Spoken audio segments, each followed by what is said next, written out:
Hey everyone, and welcome back to my channel, What the Beck. Today I'm doing a sort of roundup vloggy type thing. I don't know that it really counts as a vlog, but I'm kind of just going over the stuff I've been working on recently. Some of them are original patterns. Actually, they're both original patterns. And then a few of them are just little crafty things and a little shout out. So let's get started. One of the first things I want to go over here is just these little stitch markers I made. I basically bought or dug through my stash for a bunch of buttons and charms, and I put them onto these big jump rings that I've had sitting in my crochet and knitting drawer for about 3 months now. And I finally made my own stitch markers for knitting, and they are so helpful. Oh my gosh. In one of my previous videos, I said I wanted to try to make a cable knit sweater, and I have started on that, and I would have lost it if I wasn't using stitch markers. But I actually was able to make my own little like mnemonic system. So whenever I get to a marker, if it's a dog, I know it's either the beginning or the end, because the sections are called like A, B, and C for like the different repeats. I have like the dog looks like my friend's dog Annie, so that's section A. The gummy bear is for section B because it's a bear. And then I have some charms that were with this one that look like cherry blossoms. And so the cherry blossoms are my section C. So that was actually really helpful to have the like personalized or like not just a standard stitch marker in there. So when I come up to Annie, I'm like, oh, it's Annie, it's section A. Or when I get to the bear, I know it's section B. So yeah, that was a little unintended but like fun, helpful consequence of making these stitch markers. I do have a tutorial coming out for those. It's really simple, and I'm warning you now, you will make more than you ever need to use. I am not to be held liable for the number of stitch markers you make. So next we're going to go over this little guy, and his name is Geode. He is a tortoise, and I designed him while I was at work, and I also made him while I was at work. So the story with him is that I had this ball of yarn that I was convinced was, I don't want to say ugly, but it wasn't a yarn that I would gravitate towards. So I put it into my work bag and I said, you know, I'm going to take this to work until I turn it into something. I don't have to use it today, but it's going to stay in the bag until it gets used. And so I was playing around with it. It's the kind of yarn that doesn't like to be like frogged, so it really felts to itself well. So I was a little nervous to like try out a lot of things with it and then keep ripping it out. But I don't even remember why. I saw something with like hexagons on it and I was like, oh, that's kind of like a good idea for a gradient yarn, because then it will like slowly transition the colors around it. And then I had gone to a like Earth Day event where they had tortoises on display, not like dead ones, like they were very much alive. They were eating salad and they were very happy. Here's a picture of one. And then I remembered that the lady who had like her pet tortoises there was saying like this one is called a sulcana tortoise. I don't know if I'm saying that right. I think I said the tortoise part worse than the other part.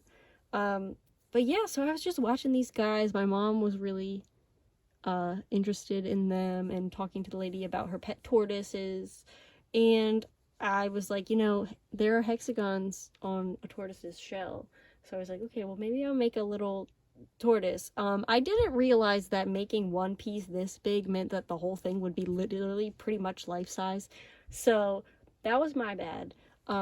But it does open up a fun opportunity to make it with smaller yarn in the future.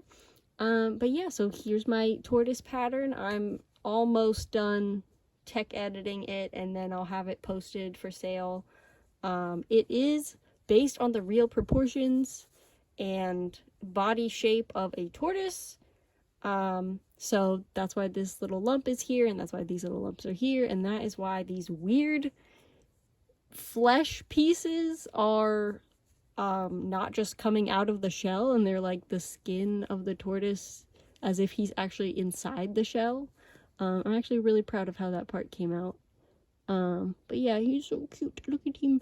And I tried to make the pattern really easy to follow. I took lots of pictures, and I'm realizing that like I really like making patterns for the yarns that people tend to buy but not use. So I'm really glad that I found a use for this gradient yarn that looks good. Because like I said, I wasn't gravitating toward using it, but once it became the tortoise, I was like, wow, that's actually really pretty. But then of course, you know, I had to make a rainbow one. So this is using, I think it's called landscape yarn, or no, I think this one was a landscape yarn and this one was a loops and threads something or other. I don't remember exactly what it was, but it'll be on the pattern. So I made another one to test that the pattern instructions made sense, and I really like how this one came out. I had like a poll on Discord for my friends to vote what color the undershell should be, and it was between this light gray, a dark gray, and like a bright blue. But I really like this, how this one turned out, because I think maybe doing the others, it would either blend in too much with the dark purple for the skin or be too bright compared to like the shell, which is supposed to be like the pop of color. But yes, this tortoise, his name is Geode as well.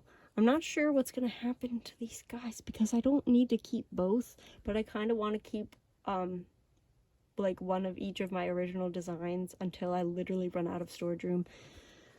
So for now, I think they're both gonna go up with Prism, the dragon, and they'll just hang out with him. But yes, that's like the main thing I've been working on.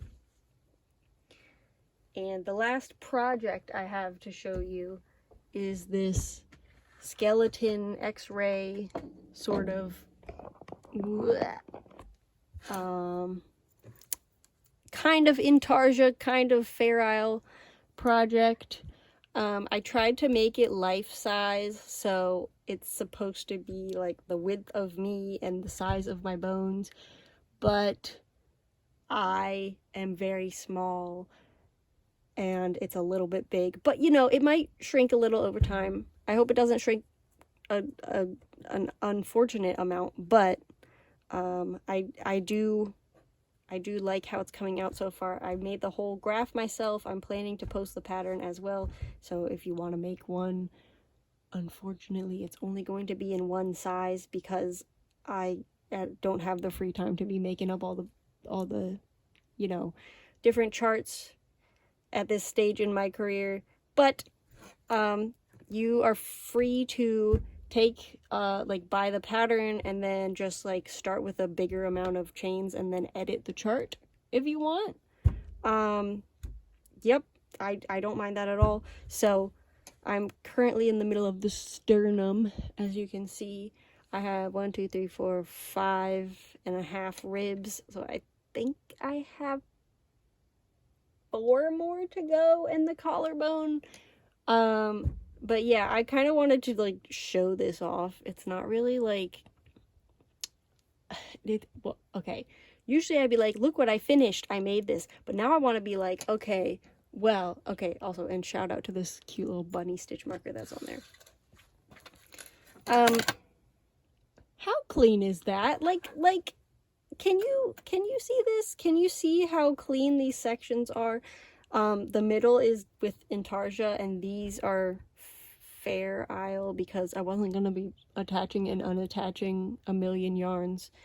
I already had to do a little bit of switcherooing, but I am twisting the yarns every single stitch, and I haven't let myself slip up once.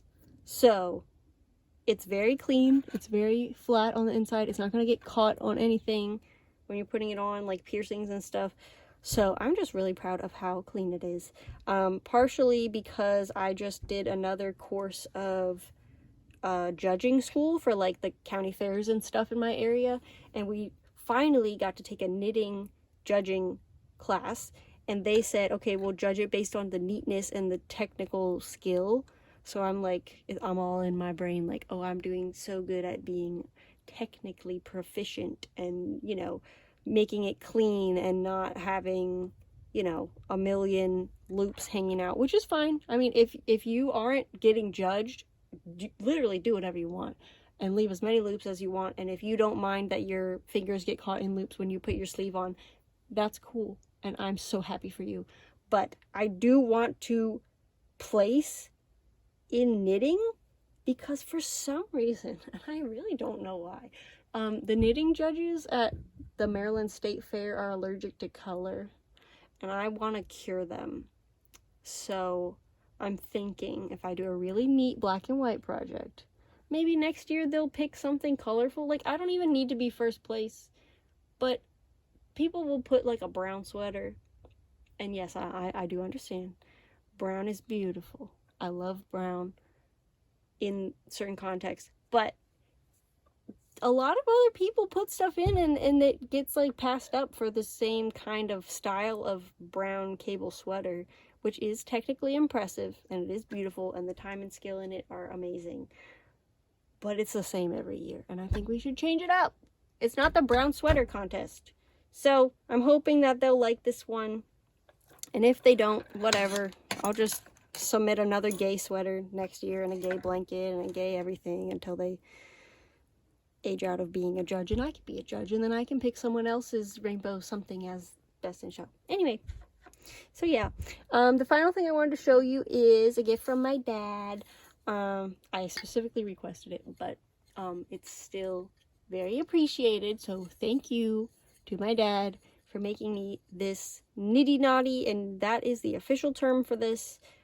This tool is used to measure yarn, so like if you spin yarn by hand and then you're like, I don't even know how much this is, like you can weigh it, but because it's hand spun the thickness isn't as consistent and like you can't really tell what you could make out of something without measuring it. So this is a 9-inch long nitty naughty, and what that means is that you will wrap the yarn around it like so and you'll end up with 4 strands. I only have novelty yarn within my reach right now, but I'm gonna just show you. So basically you wrap it like this to measure it, and then you would like bring it around again and keep wrapping, and then you can slide it off, and each one loop is a yard because it's 9 inches and 9 times 4 is a yard. So this will be very helpful with my hand spinning and knowing how much I have, because it would really suck to cut into hand spun yarn and not know that you have enough left for your project. So yeah, thank you again for this amazing nitty naughty. And if you would like a handmade one, I'm gonna plug him. He is not like formally established online as a business, but if you like how this looks and you would like one, just send me an email and I'll see if he's up for making you one. Okay, and that's all I have for now. If you have any video ideas, please let me know in the comments. I'm always open to your suggestions and any challenge ideas, especially. I'm wanting to do another challenge, and I'm thinking it's gonna have to be like, I don't know, 24-hour crochet challenge, or how many whips can I finish in a weekend challenge, that type of thing, because I really need to finish some whips. Anyways, yes, I will see you next time. Bye!